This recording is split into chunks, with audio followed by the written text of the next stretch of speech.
All right, so JavaScript format insert space after opening and before closing template string braces. So let me show you what this looks like. Let's find a template string somewhere. There we go.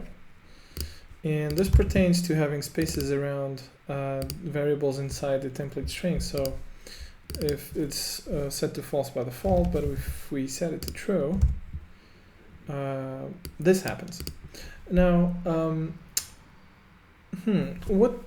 so the decision criteria is developer performance, and in what pertains to developer performance, the right question here would be, I think, what makes the code more readable?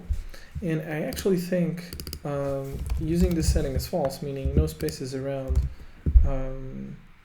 those what do you call those, template string braces?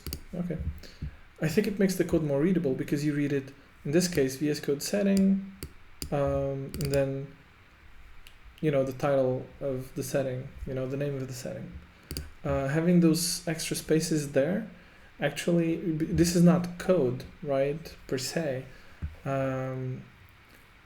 So I actually think it makes the code more readable. You read it faster if you don't have spaces here. So I'm gonna leave this one as false.